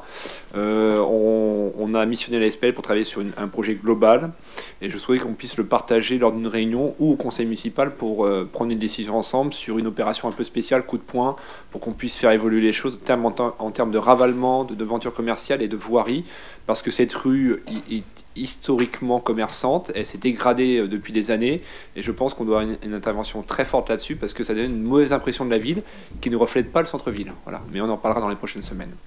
S'il n'y a pas de questions, je passe au vote. Qui est contre? Qui s'abstient? Unanimité, je vous remercie. Allez, Monsieur Leroux, plan 1000 écoles. Oui, alors là, je suis désolé, Monsieur le maire, mais je vais toujours devoir être plus explicite sur cette délibération, puisque En fait, le plan 1000 écoles, en fait, les écoles en fait, représentent 30% de la consommation des bâtiments communaux et les bâtiments scolaires représentent 40% du patrimoine des collectivités. Donc ainsi, la Banque des territoires a mis en place le plan 1000 écoles afin d'encourager et de soutenir 1000 projets de rénovation énergétique dans les villes Action Cœur de Ville pour l'année 2022. Donc les écoles situées au sein du périmètre ORT et à ses abords directs, tout comme les bâtiments à usage scolaire ou du patrimoine éducatif comme les cantines, bibliothèques et salles de sport pourront bénéficier de ce dispositif. Donc la ville de Dreux dispose de plusieurs bâtiments à usage scolaire et souhaite s'inscrire sur ce plan en proposant le financement d'un assistant de maîtrise d'ouvrage pour mener une mission de conseil en orientation énergétique du patrimoine. Ainsi, la ville aura une vision sur la performance énergétique du patrimoine éducatif et du panorama précis de positionnement énergétique des bâtiments et de leurs assujettissements à la loi Élan 2030. Donc je vous demande, si vous êtes d'accord, de bien vouloir autoriser la collectivité à solliciter le plan 1000 écoles. C'est tout. Je m'arrête là. Il y a des soirs où on n'est pas en forme, ça peut arriver. Tiens, Amber, tu n'es pas secrétaire de séance parce que tu étais en retard, donc c'est Nicolas. Je suis désolé, je t'ai fait une infidélité. J'en suis confus. Non, mais c'est un bon dispositif, effectivement. On doit avoir une réflexion globale sur nos bâtiments, sur la consommation, etc. On a mené une petite opération qui est très sympa avec GEDIA. Je regarde Nelson qui est avec moi au CA, sur la consommation, le CO2 dans les classes en temps réel, et il faudra qu'on communique dessus parce que ça fait quelques mois que c'est installé et on n'en a pas parlé en fait, c'est un peu bizarre, mais c'est partie d'une stratégie globale où nos groupes scolaires sont des fois vieux, mal entretenus, il faut qu'on ait une stratégie sur les bâtiments parce que c'est aussi une source d'économie. Donc voilà. Question, observation là-dessus? Non? On vote? Qui est contre? Qui s'abstient? Unanimité. Je vous remercie. Et bah, je crois que c'est Nelson, c'est à toi maintenant. Bonsoir. La ville a développé une politique de mobilité active depuis 2019. Et en ce sens, on a répondu à 2 fonds de mobilité active et on a été retenu. On est lauréat pour 2 projets, notamment l'aménagement de la rue Constantin-Gauthier et du parvis du collège Louis-Armand et l'aménagement de la rue Pablo Neruda et le parvis du lycée Maurice Violette. Donc on reste dans un sujet éducatif et pour le bien-être de nos enfants. Il faut, pour bénéficier des fonds donc de 209 159 € pour la rue Constantin-Gauthier et 130 271 € pour la rue Pablo Neruda, approuver les termes de la convention de financement et que Monsieur le maire puisse signer les fameuses conventions. Donc je vous demande votre accord pour que Monsieur le maire puisse le faire. Merci Monsieur Fonseca. Question, observation là-dessus? Monsieur Gambuteau. Oui, moi juste quelques remarques. Tant mieux et bravo d'avoir récupéré ces aides. Mais si l'objectif c'est d'améliorer la circulation à vélo, c'est le cas et tant mieux de le faire. Mais si on le fait comme ça en pointillé, on n'ira pas aussi facilement vers ce souhait que vous avez évoqué et qu'on partage. C'est de développer le vélo dans la ville. C'est-à-dire que pour que le vélo se développe dans une ville, il faut que les gens se sentent en sécurité, quel que soit le parcours. C'est-à-dire que si on fait des pointillés, il y a des moments où ils seront plus à l'aise, mais il y a des moments où ils ne seront pas à l'aise et ils ne prendront pas leur vélo. En fait, si c'est un véritable objectif que de développer les circulations douces, et plus particulièrement celles en vélo, il faut un plan Marshall de la circulation. Il faut un investissement important qui soit déjà défini, qui aille beaucoup plus loin. Il y a des choses qui ont été faites, je ne suis pas en train de dire que... Mais il faut que les gens soient en confiance pour pouvoir débuter, commencer à faire du vélo. Sinon, on ne fera que... Faire plaisir, c'est déjà une bonne chose à ceux qui pratiquent déjà le vélo. Donc, pour vraiment y ait une révolution, il faut quelque chose qui aille dans ce sens-là. Alors, il y a des opérations qui sont, à mon avis, moins importantes. Je pense, par exemple, là, les mises à disposition, vous en parlez aussi, les mises à disposition des vélos. Mais quand même, à partir du moment où vous les avez mis en route, je me posais la question de savoir s'il ne serait pas pertinent de faire des tests, de mettre ces vélos à disposition, notamment à aide électrique, sur les quartiers, pour permettre aux gens des quartiers justement de descendre en ville et de remonter, puisque c'est peut-être là où on a le besoin le plus fort alors je parle pour sportif que je suis, de l'assistance électrique, c'est quand on voit les côtes, donc là c'est dans ce cas-là. Donc peut-être tester aussi les vélos sur les quartiers, ce serait l'occasion de voir si on peut faire venir des gens qui n'ont pas forcément l'habitude de venir en ville, et qui plus est des gens qui prennent pas les transports en commun pour pouvoir descendre. On a vu dans certaines villes où on faisait même des écoles de formation au vélo, des dames qui voulaient pas prendre les bus, finalement à prendre le vélo et puis descendre en vélo en centre-ville. Donc si vraiment on veut développer le vélo, il faut qu'on passe par des actions beaucoup plus fortes. Je vous parlais aussi, je vais en profiter, je sais que c'est pas directement votre compétence et votre responsabilité, mais je vous parlais de bus. Je voulais juste vous rappeler, mais je pense que vous en êtes informés, en ce qui concerne en ce moment les ramassages scolaires. C'est un vrai problème que l'on a sur le Drouet. Les enfants qui sont transportés dans des conditions qui sont pas normales, toujours en retard, trop nombreux dans les bus, dans des niveaux de sécurité très discutables. Je sais que c'est pas de votre responsabilité, mais vous avez, par le biais de l'agglo et par l'influence que vous pouvez avoir sur Keolis, la possibilité d'intervenir, parce qu'il faut qu'on fasse quelque chose pour ces enfants et pour leur famille. Là, vraiment, je vous demande de faire bouger des choses. On nous a promis des choses. Je sais qu'il y a des gens qui sont mis en association pour réagir, mais ça bouge pas assez. Je sais qu'il y a des problèmes de chauffeurs, on le sait, mais comme partout, et ça s'anticipe. C'est pas nous d'anticiper pour notre prestataire. Et puis je sais aussi qu'il y a des chauffeurs qui vont du Drouet, qui vont travailler dans le 78 parce que les conditions de travail sont meilleures. Donc ça veut dire que peut-être à notre prestataire de faire des efforts. Mais c'est un réel problème que l'on a sur Dreux. Il faudrait vraiment qu'on fasse quelque chose. Et si vous pouvez jouer de votre influence, monsieur le maire, sur le sujet. Je vais laisser Nelson répondre, parce que là, on a élargi le spectre de la discussion sur la mobilité. Et puis, simplement, j'évacue le problème du transport, comme ça je vous réponds tout de suite et Nelson pourra répondre après. Le transport scolaire est un problème, on a vu dans la presse, hein, ça ne concerne pas que Dreux. Il y a une concurrence entre les territoires pour les chauffeurs. Bon, si je voulais faire bouger les esprits, je vous dirais bien que la dernière DSP qui a été négociée et votée, c'est Jacques Lemarque qui l'a pilotée. Mais bon, ça je ferai des mauvais esprits. Monsieur Fonseca. Monsieur Gambito, pour répondre à votre question, il y a une véritable stratégie en termes de mobilité à la ville de Dreux, Dieu merci. Et vous aurez remarqué que les aménagements interviennent dans un quartier prioritaire qui rentre dans le cadre du NPNRU. Et stratégiquement, on a juste décidé de commencer par les enfants. Il ne vous échappe pas que dans le cadre du NPNRU, le quartier des Battes, Battes-Tabellion, c'est comme ça qu'il faut l'appeler, va être complètement réaménagé et que dans ces quartiers, bien sûr, il y aura dans quasiment toutes les rues une piste cyclable pour nos concitoyens. Mais il fallait commencer par des sujets qui nous semblaient importants, c'est-à-dire la sécurisation de nos enfants lorsqu'ils se rendent à l'école, tout simplement. Allez, merci Monsieur Fonseca, on passe au vote. Qui est contre? Qui s'abstient? Unanimité, je vous remercie. Allez, délibération numéro 29, si je ne dis pas de bêtises. Sophie Villemin. Bonsoir. Depuis de nombreuses années, la ville de Dreux organise un concours communal des maisons fleuries. Dans la perspective d'une remise des prix la même année et du passage du jury à compter de 2022, la ville de Dreux a cette année, à titre exceptionnel, décidé de décerner les prix aux lauréats des concours communal des maisons fleuries 2020 et 2021. Je vous demande, si vous en êtes d'accord, de bien vouloir décider l'attribution des lots tels que prévu ci-dessus. Merci Sophie. Question, observation là-dessus? Bon, c'est traditionnel, hein, on présente au conseil municipal. Je passe au vote. Qui est contre? Qui s'abstient? Unanimité, je vous remercie. Allez, le beffroi, règlement intérieur, Madame Kamal. Bonsoir. En effet, le règlement intérieur du beffroi qui vous est soumis ce soir, c'est le premier, il n'existait pas auparavant.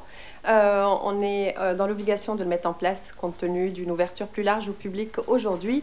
On est donc sur un exercice assez traditionnel qui vise à embrasser toutes les possibilités quant à l'accueil et à la mise à disposition du site.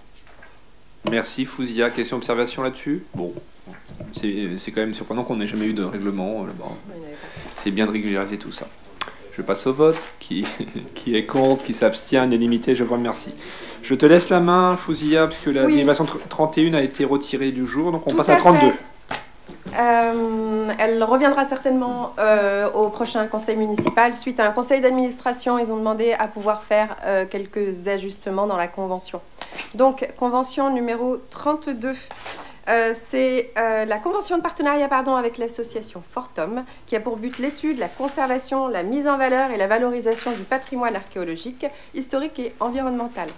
Dans l'acte présent, il est principalement question de poser le cadre d'une enquête archéologique sur les fortifications urbaines, médiévales et modernes de la ville. Enquête qui durera jusqu'au 31 août prochain, auprès des habitants résidant près du tracé de l'enceinte. Moi, j'ai bon espoir que les éventuelles découvertes qu'on va faire pendant tout ce travail archéologique va nous permettre seront exploitées dans le cadre du 800e du château de Dreux, que l'on célébrera en 2024 et qui, avec le bicentenaire Victor Hugo, sera un des grands rendez-vous de ce mandat. Merci Fouzia. Moi j'ai rencontré l'association lors du forum des associations. Ce sont des gens vraiment passionnés. Ils font des maquettes pour expliquer l'historique de telle muraille, de telle... Enfin vraiment c'est remarquable. Voilà. Question, observation? Bon, je passe au vote. Qui est contre? Qui s'abstient? Unanimité, je vous remercie. Allez Fouzia, je te laisse la main. Oui, dernier sujet, l'avant-première du film Animal. C'est la nouvelle réalisation de Cyril Dion qu'on ne présente plus. La ville de Dreux s'y associe, en l'occurrence au ciné-centre et au distributeur, l'UGC. L'idée est d'en faire profiter le plus grand nombre et d'apporter son soutien de manière plus globale au secteur cinématographique. On se propose donc d'acquérir 100 places pour assister à cette projection spéciale. Projection qui se fera en présence, bien sûr, du réalisateur et de son équipe, et cela pour la somme de 670 €. Oui. Alors, tous les élus sont bien sûr invités à la projection, donc oui, si vous souhaitez bien sûr pouvoir assister à la projection, vous adressez à... Vous allez recevoir en début de semaine prochaine un mail. Vous adressez au mail que vous allez recevoir, ça sera très bien. J'allais dire Edith, qui est mon assistante, et j'ai dit non, la pauvre. Non, j'ai pas lui faire ça, donc j'ai hésité, et j'ai regardé Fouzia qui a bien rebondi. Merci Fouzia. Question, observation là-dessus, hein? Allez, je passe au vote. Qui est contre, qui s'abstient, unanimité, je vous remercie. Et bien Fouzia, on a fini avec ta partie, donc on passe avec Caroline Vabre. Ah oui, tu voulais dire peut-être un mot, du coup t'en profites peut-être pour dire un mot là-dessus maintenant. Vas-y Caroline. Donc avant du coup la délibération, je voulais juste vous rappeler à tous que demain il y a la marche Octobre Rose. Je regarde Mounir du CCAS aussi. C'est un bel événement auquel la ville a participé activement. Petit rappel juste pour qu'on soit le plus nombreux possible pour y participer. Vous le savez, c'est pour tous les dons seront versés à la Ligue contre le cancer du sein. C'est 5 € avec le t-shirt, pas les dons, mais la participation sera reversée intégralement. Et voilà, je souhaite vous y voir tous. Nous souhaitons avec Mounir vous y voir tous demain matin. Voilà, départ échauffement avant, départ 9h, place Métézo. Voilà, petit rappel, c'est important. Alors, j'en profite parce que normalement, je suis engagé à être là, mais j'ai peut-être un petit imprévu, donc je serai sinon à l'arrivée. Mais voilà, je m'en excuse, vous savez que je suis très sensible à la cause en plus pour des raisons familiales très proches, donc voilà. Mais je vous invite vraiment à venir. Et en plus, les gens qui vont être là demain, il va plutôt faire un temps moyen, on va dire, pour être poli. Donc si les élus se mobilisent, ce sera un signe très positif pour toutes les personnes qui sont là demain matin. Voilà, et du coup, pour la délibération, alors c'est un beau projet, c'est une demande de subvention exceptionnelle pour un court-métrage qui s'appelle Chaos, qui a pour objet les violences faites aux femmes. Vous le savez, le 25 novembre, c'est la journée de la lutte contre les violences faites aux femmes. Nous souhaitons, Ville de Dreux, y participer à hauteur de 5 000 €. C'est la demande de subvention ce soir. Le projet global, c'est 18 000 €. C'est un court-métrage qui est réalisé par l'association Les Lumières de la Ville, qui a été réalisé à Dreux de mémoire les week-ends du 10 et 11 octobre, qui a donc pour thème cette problématique, et c'est un court-métrage qui a une visée pédagogique, puisqu'on souhaitera pouvoir le diffuser auprès des élèves, des professionnels de santé, et l'exclusivité, c'est assez sympathique, nous est réservée pour la projection en avant-première, la journée du 25 novembre, j'aurai l'occasion de vous en reparler, où on fera un colloque organisé par la ville de Dreux, qui aura pour thème l'enfant quand il est la victime collatérale des violences faites à sa mère. Voilà, donc la demande, c'est que vous autorisiez le maire ou son représentant à accorder cette subvention exceptionnelle de 5 000 €. Merci Caroline. Question observation là-dessus. Bon, je pense que c'est une très belle action. Je passe au vote. Qui est contre? Qui s'abstient? Unanimité. Je vous remercie.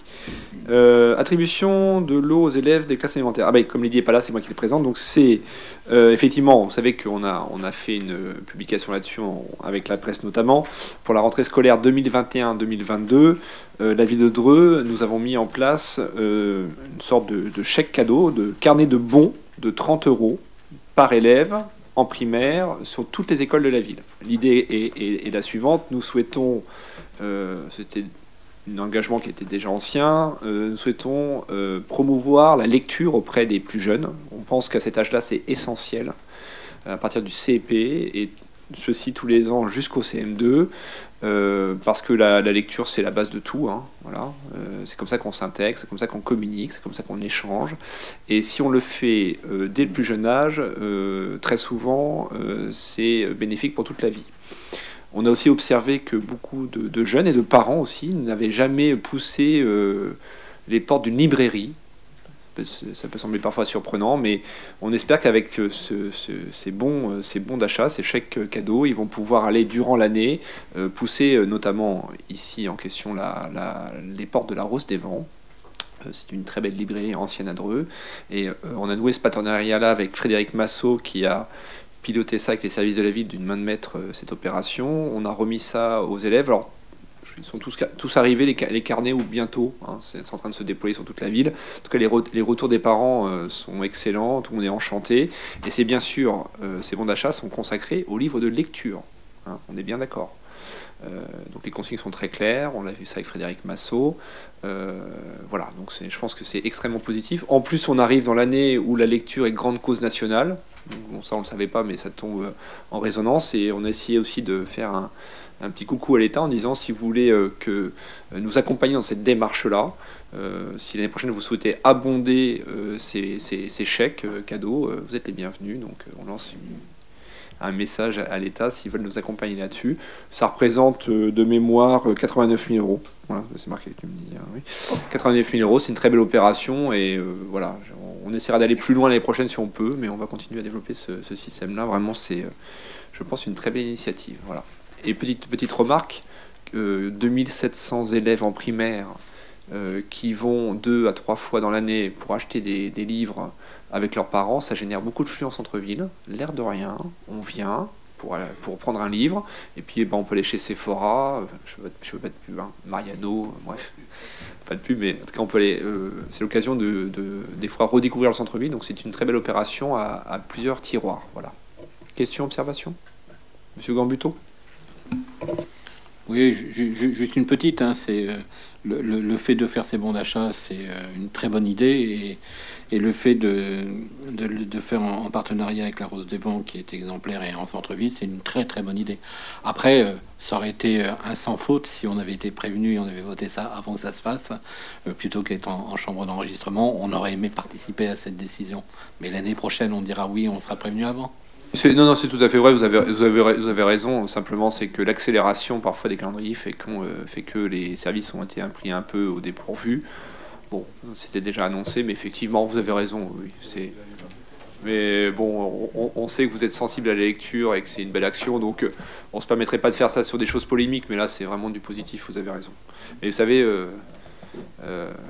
quand j'étais aux IRA, donc l'Institut régional d'administration, le directeur, qui était un vieil énarque, me disait Monsieur Billet, l'administration, si on ne s'arrange pas de temps en temps, on ne fera jamais rien. J'avais regardé avec les eurons, maintenant je comprends. Voilà. Allez, je sais pas, j'ai fait voter ou pas? Non?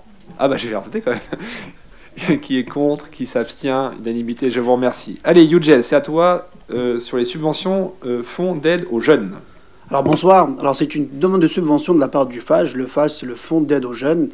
En 2020, malgré un contexte sanitaire assez compliqué, ils ont aidé 591 Euréliens âgés de 18 à 25 ans dans des projets d'insertion sociale et professionnelle. Ils nous sollicitent pour cette année pour une participation financière à hauteur de 1 500 €. Je demande donc, si vous en êtes d'accord, d'autoriser Monsieur le maire ou son représentant à verser cette subvention. Merci Yugel. Question, observation là-dessus? Non? On passe au vote. Qui est contre? Qui s'abstient? Unanimité, je vous remercie. Allez, délibération 37, Alain Genzi. Bonjour. Donc c'est une demande de subvention de financement pour des athlètes de haut niveau, enfin des jeunes athlètes de haut niveau. Donc dans le cadre de sa politique pour favoriser l'émergence des jeunes talents sportifs, la ville de Dreux a choisi de soutenir directement les athlètes par une aide financière afin de faciliter leurs conditions d'entraînement et leur accession au plus haut niveau. L'objectif est de contribuer d'une part à l'éclosion des jeunes talents et de les conserver au sein des clubs drouais afin d'éviter leur fuite dans des clubs ayant des moyens financiers plus importants, de leur permettre d'intégrer des structures d'entraînement tout en restant licenciés dans les clubs drouais. Cette initiative permettra de renforcer notre communication sur la valorisation du potentiel de notre jeunesse. Une aide forfaitaire de 4 000 € sera attribuée une fois dans l'année par athlète. Cette bourse sera accordée dans les limites des crédits disponibles. Les bénéficiaires doivent être domiciliés sur la commune de Dreux, licenciés dans un club sportif de Dreux ainsi que dans une fédération sportive liée à l'olympisme, inscrits sur les listes du ministère des Sports du 1er novembre de l'année en cours dans des catégories espoir ou relève jeune. Les bénéficiaires sont soumis aux obligations suivantes. Mettre en avant une image positive et dynamique de la ville de Dreux par le biais d'articles ou d'interviews, presse, vidéo. Répondre aux éventuelles sollicitations, maximum 3 par an de la ville de Dreux, séance, inauguration d'équipements, compétition fédérale, intervention au milieu scolaire. Je vous demande, si vous en êtes d'accord, de bien vouloir approuver la subvention de financement pour Madame Romaïssa El Karoubi et Monsieur Diego Bouchamp, athlète de haut niveau, remplissant les conditions. Avis de la Commission de la Solidarité, qui a apporté un avis favorable. Merci, Monsieur Genzi. Charlin, question, observation là-dessus? Bon, Monsieur Gambuto, allez-y. Oui, moi plus largement, hein, j'ai vu trop souvent des sportifs droués qui portaient nos couleurs à l'international. Moi, j'ai vu des gens partir en championnat du monde de boxe thaï, par exemple, et qui partaient sans un sou alors qu'ils devaient traverser la moitié du monde. Ce serait bien d'avoir quelque chose. Alors là, je vois c'est pour les espoirs, les jeunes, etc. Et c'est tant mieux aussi. Hein. Mais peut-être pourrions-nous avoir des critères, je ne sais pas comment, un budget précis, des critères à définir par des spécialistes que vous êtes, mais pour pouvoir permettre à tous ces gens qui nous représentent, ou en tout cas à une certaine partie d'entre eux, à pas être obligés d'aller taper la famille, les copains, le compte épargne logement, pour pouvoir aller faire une compétition, un championnat du monde ou un championnat d'Europe ou un truc comme ça. Ça arrive très souvent, plus souvent qu'on ne pense. Et si on avait quelque chose de structuré avec des critères clairs et qui donne envie aux gens d'aller un petit peu plus loin, ce serait super. Donc on va voter pour ça, hein, mais on pourrait aller plus loin, même pour ceux qui sont déjà établis, qui ne sont pas que des espoirs, mais des gens qui travaillent beaucoup toute l'année. Alain, tu veux répondre? Oui, c'est-à-dire que les critères, là, ils ont été définis, en fin de compte, il y a 2 types de critères. C'est l'universalité de la pratique, c'est-à-dire qu'elle est identifiée par l'olympisme, c'est-à-dire que déterminer du haut niveau sur des activités qui sont pratiquées, je dirais, de façon éparse et pas sur l'ensemble du territoire, c'est pas la même chose. Donc, et le haut niveau est déterminé par les listes ministérielles, c'est-à-dire que si on est inscrit sur une liste ministérielle, c'est qu'on a vraiment un statut de haut niveau. Voilà, donc universalité de la pratique, ensuite caractère sportif de haut niveau, et qui est déterminé par l'inscription sur les listes ministérielles, et ensuite appartenir à un club drouais et habiter sur Dreux. Merci Alain. J'ajoute effectivement, mais je crois comprendre aussi derrière la question de M. Gambuto, c'est de dire, durant l'année, on peut avoir des sportifs droués qui font des performances, qui doivent se déplacer des fois sur un championnat du monde, ou par exemple comme Mathilde de Rivière avec ses collègues qui devaient aller à la Réunion, c'est ça, de mémoire, hein, pour la lutte. Hein, et voilà, en panique, il n'y a pas d'argent, comment on fait, trouver une enveloppe, etc. Donc on a une réflexion là-dessus. Voilà. Mais on est bien conscient des choses. C'est surtout notre niveau de réactivité, de décision sur ce genre d'événement pour que ça aille vite derrière. Ça, c'est vrai. Je passe au vote. Qui est contre? Qui s'abstient? Unanimité, je vous remercie. Allez, on enchaîne. Monsieur Hirty, affectation d'une partie des résultats du fonctionnement. Alors, on va passer sur la partie budgétaire. On a validé lors des derniers conseils municipaux les comptes administratifs pour l'année 2020. Il manquait le budget principal sur l'affectation du résultat concernant l'exercice 2020. Résultat de l'exercice 2020 qui s'élève à 5 185 144 euros, auquel on ajoute le résultat antérieur de l'année 2019 au 31 décembre qui s'élevait à 926 330 euros, ce qui nous fait un résultat de clôture de 6 111 475 euros pour la section de fonctionnement. En ce qui concerne la section d'investissement, le résultat de l'exercice 2020 s'élève à plus 7 195 087 euros, auquel on ajoute le résultat de l'année 2019 reporté, moins 5 794 264 euros, ce qui nous donne un résultat de clôture de 1 400 822 euros, auquel on rajoute les restes à réaliser en recettes, bien entendu, ce qui nous fait un total de 4 438 201 euros. Et on ça fera retire, plaisir à Monsieur Leroux, ça. C'est ça. Et on retire les dépenses en reste à réaliser à hauteur de 6 552 000 euros. Ce qui nous fait, sur la section d'investissement, un résultat total de clôture de moins 2 114 679 000 euros. Donc sur les 6 111 475 euros de la section de fonctionnement, on va prendre les 2 114 679 000 euros à l'article 1168 pour pouvoir couvrir la section d'investissement et 3 996 796 en section de fonctionnement au chapitre 002. Merci. Merci, Monsieur Hirty. Question, observation là-dessus. On passe au vote. Qui est contre? Qui s'abstient? Je vous remercie. Je dis l'opposition a voté contre. C'est juste pour le compte-rendu, pardon. Allez, Monsieur Hirty, toujours délibération 39. Alors, il s'agit du budget supplémentaire pour le budget principal pour l'exercice 2021. On vous propose un budget supplémentaire en fonctionnement, en recettes et en dépenses pour un montant de 7 96 145 euros et en section d'investissement en recettes et en dépenses pour 1 888 291 422 euros. Sur la section de fonctionnement, en recettes de fonctionnement, il est prévu donc 7 996 000 euros qui s'inscrivent de la manière suivante. 1 846 000 euros sur les dotations et participations. 300 000 euros à peu près concernant les impôts et taxes suite à la réforme sur la taxe d'habitation. Le résultat, bien entendu, de fonctionnement reporté à hauteur de 3 996 000 euros. Et puis sur d'autres chapitres, notamment les chapitres financiers, pour un montant de 950 000 euros. Pour les dépenses de fonctionnement, on a les charges caractère général auxquelles on ajoute 964 000 euros qui sont liés soit à des manifestations, je pense aux festivités de fin d'année, à hauteur de 346 000 euros, la fête de la foire de la Saint-Denis, les illuminations de Noël, les flambards au niveau de la SPL, des crédits nouveaux pour les centres de loisirs. On a ouvert en 2021 2 centres de loisirs complémentaires pour un montant de 119 000 euros. Sur le chapitre 012, charges de personnel et frais assimilés, on rajoute 3 147 356 euros qui sont liés en partie au centre de vaccination et puis aux différents recrutements qu'on a opérés pour pouvoir se doter de compétences au sein de la collectivité. Je vous rappelle juste quand on a pris les affaires au mois de juillet 2020, 40 postes étaient non pourvus au sein de la collectivité. Ensuite, on a sur d'autres chapitres, et notamment sur les charges exceptionnelles, 608 000 euros en proposition nouvelle, et sur les charges, les autres charges de gestion courante, le chapitre 65, où on retrouve les subventions aux associations, un montant de 729 055 euros.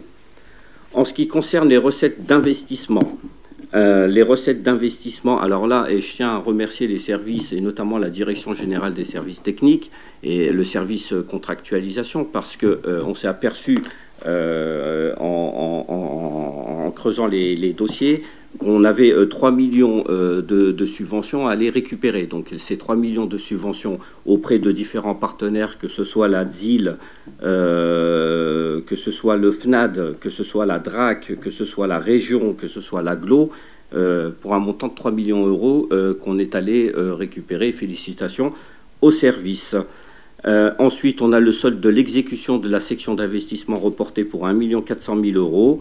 Et puis les dotations, et notamment l'affectation des résultats sur la partie fonctionnement pour un montant de 3 339 000 €.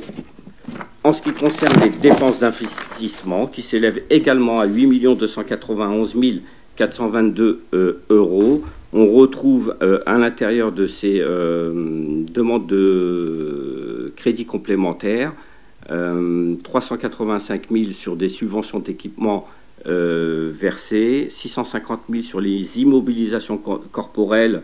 Alors on avait, il y a le matériel de la vidéo de la salle du conseil municipal, il y a le centre de vaccination, on retrouve les mobiliers pour les mobiliers pour les jeux d'enfants, les fournitures, installations. Bon, voilà, il y a énormément de travaux qui ont été réalisés sur l'année 2021 et on a besoin de crédits complémentaires pour pouvoir clôturer le budget. Voilà, en gros, ce que je pouvais vous dire. Monsieur le maire. Non, je faisais un aparté avec Monsieur Yongrakanda, qui est le DGA sur les ressources, parce que, ce qui n'avait rien à voir, excuse-moi Issa, mais j'étais au congrès des maires la semaine dernière, et lors du discours de la préfète a dit on va prendre en charge une partie des centres de vaccination, les dépenses, etc. Et puis dit déjà Chartres nous a lancé pour 600 000 € de factures, et Dreux n'a toujours pas reçu les factures. Donc je me sentais vers moi parce que j'ai eu un flash. Il me dit non, c'est parti. Voilà, c'était juste pour ça, parce que l'État va apparemment prendre une partie en charge. Alors le premier montant qu'on aurait perçu de mémoire, on est aux alentours de 387 000 € de l'ARS. Il y a des questions qui se posent notamment sur les frais de structure, mais apparemment ils ne veulent pas le prendre en charge, mais on va quand même faire la demande. Voilà. Question observation là-dessus. On passe au vote. Qui est contre? L'opposition est contre. Qui s'abstient? Je vous remercie. Allez, on essaie de terminer les deux dernières. C'est toujours toi, Issa, vas-y. Alors, budget supplémentaire concernant les attributions de subventions. Vous allez retrouver à l'intérieur du budget l'IFEP à hauteur de 22 000 €, la caisse des écoles à hauteur de 430 000 € et qui est liée au nouveau marché restauration qui a été notifié en début d'année. Le relais logement pour 20 000 € et pour diverses associations à hauteur de 40 045 €. Merci Monsieur Herty. Question observation là-dessus. On passe au vote. Qui est contre? Qui s'abstient? Unanimité. Je vous remercie. Allez, on essaye de terminer. Toujours toi, Issa. Alors, la provision comptable pour dépréciation des comptes de tiers. Il est demandé au conseil municipal de constituer une dotation complémentaire de 111 891 € au budget principal. Le montant initial était de 159 458 €. Une provision de 47 000 reste à inscrire. Donc, on vous demande d'inscrire ce montant. Merci, Monsieur Herty. Question, observation là-dessus. Passe au vote. Qui est contre? L'opposition. Qui s'abstient? Je vous remercie. Allez, et puis enfin, c'est moi. Compte rendu des décisions prises en application de dispositions de l'article 2122-22. Y a-t-il des questions, observations là-dessus? Non. On prend acte. Donc je vous demande de prendre acte de cette délibération. Voilà, nous avons terminé l'ordre du jour. Je vous remercie et surtout je vous remercie d'avoir fait l'effort de venir. C'était un vendredi soir, c'était un peu atypique. Mais pour tout vous dire, j'étais en congrès USH, Union sociale de l'habitat, où il y a des grandes questions qui se posent sur le redéploiement des bailleurs sociaux. Et j'avais la chance de pouvoir rencontrer la ministre, Madame Vargon, à cette occasion-là. Donc j'avais demandé à ce qu'on puisse décaler le conseil municipal. Merci, très bon week-end à tous. Et demain matin, 9 h pour la marche.